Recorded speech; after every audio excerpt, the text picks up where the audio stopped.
Cloud computing का next इसमें topic आता है इंटर क्लाउड। ओके, तो क्लाउड कंप्यूटिंग जो आपका इस टाइम 21वीं सदी में सबसे ज्यादा एप्लीकेबल है, क्योंकि ये इजी एक्सेसिबिलिटी और anywhere any time you can data access from using network. Okay, तो इसी में आपका टॉपिक है इंटर क्लाउड।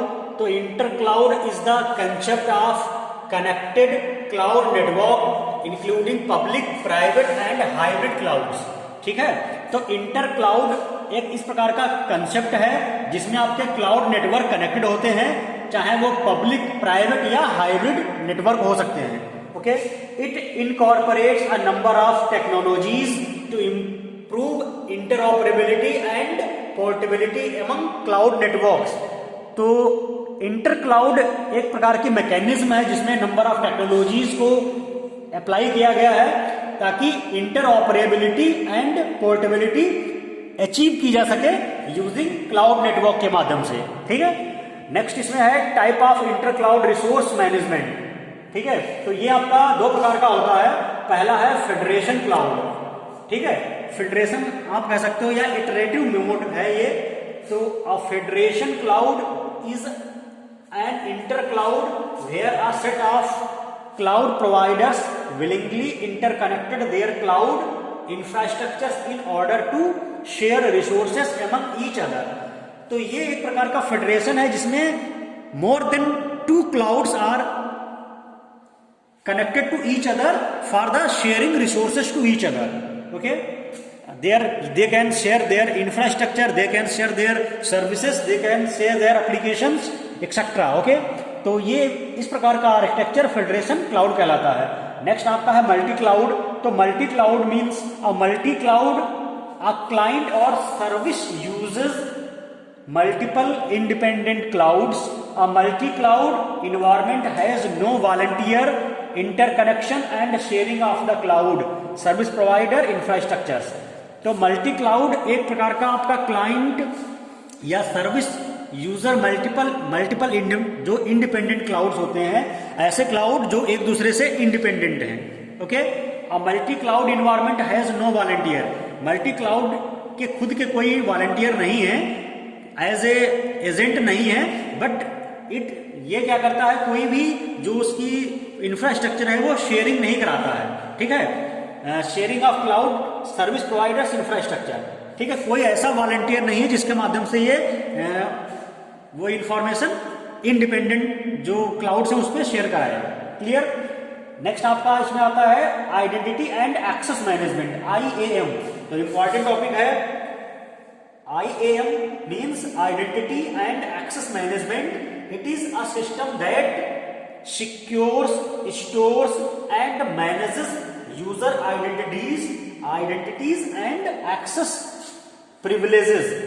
तो जितने भी यूजर क्लाउड पे एक्सेस कर रहे हैं रिसोर्सेज को, तो आइडेंटिटी एंड एक्सेस मैनेजमेंट एक प्रकार का सिस्टम है जो उनको सिक्योरिटी मींस उनका डेटा सिक्योर और उनके डेटा को स्टोर करता है और उसको मैनेज भी करता है। ठीक है, ताकि उनकी जो आइडेंटिटी है वो एक उनकी आइडेंटिटी एंड प्राइवेसी सिक्योर रहे और उनको जो एक्सेस है, एक्सेसिबिलिटी, वो प्रिविलेजेस जो भी हैं वो प्रोवाइड करता रहे। ठीक है, तो identity and access management is you can say such type of a system which provides the security, storation and management of the users information from the cloud. Okay, इसके बाद आपका एक टॉपिक आता है parameters used for resource provisioning.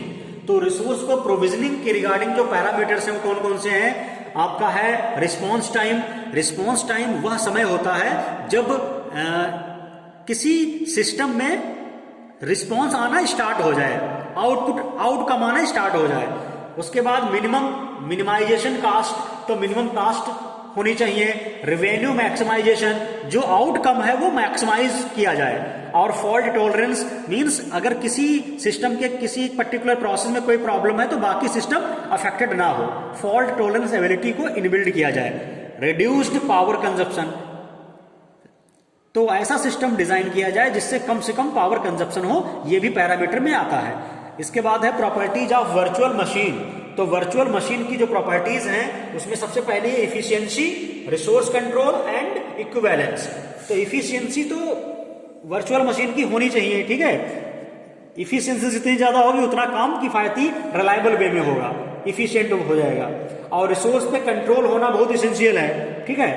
Controlling mechanism और equivalence, ये 3 terms हैं जो कि वर्चुअल मशीन की प्रॉपर्टीज को डिस्कस करते हैं। नेक्स्ट आपका है बेनिफिट्स ऑफ IAM। बेनिफिट्स या एडवांटेजेस या pros of identity and access management. तो इसके बेनिफिट्स बहुत सारे हैं, बट इंपॉर्टेंट ये है इंप्रूविंग यूजर एक्सपीरियंस। तो यूजर का एक्सपीरियंस इंप्रूव किया जा सके, यूजर का फीडबैक के थ्रू, यूजर का फीडबैक लेने के बाद या यूजर का एज ए उस क्लाउड के बारे में इंफॉर्मेशन गैदर करके कि यूजर को कैसा एक्सपीरियंस लगा। उसके बाद इनहांसिंग सिक्योरिटी प्रोफाइल्स, तो यूजर की सिक्योरिटी प्रोफाइल को इंप्रूव करके अलाउ इजी एक्सेस, और एक्सेसिबिलिटी जितनी हाई होगी यूजर उतना ज्यादा उस क्लाउड को एक्सेस करेंगे और उनको इफिशिएंट होगा। इंक्रीज प्रोडक्टिविटी, और क्लाउड की प्रोडक्टिविटी ऑब्वियसली बहुत इंपॉर्टेंट है, तो वो भी आइडेंटिटी एक्सेस मैनेजमेंट का रोल है, ठीक है। तो ये इंफॉर्मेशन, ये जो कंटेंट है आपका क्लाउड कंप्यूटिंग के रिगार्डिंग है। और क्लाउड कंप्यूटिंग आज के डेट में सबसे ज्यादा एक्सेसिबल है। आप चाहो तो इस पे अपना जो भी एप्लीकेशंस हैं, डेटा है, या फिर आपका इस क्लाउड पे जो सर्विस प्रोवाइडर है वो अपने एप्लीकेशंस को स्टोर कर सकते हैं, और जो इंड यूजर हैं they can access and use their information, ठीक है। क्लाउड से डेटा को एक्सेस करके और अपना जो भी डिजिटल इंडिया में या डिजिटल वर्ल्ड में इंफॉर्मेशन है उसको एक्सेस कर सकते हैं। तो कस्टमर लेवल पे और सर्विस लेवल पे और बिजनेस पॉइंट ऑफ व्यू से भी काफी इंपॉर्टेंट है क्लाउड कंप्यूटिंग, ठीक है। Okay, thank you.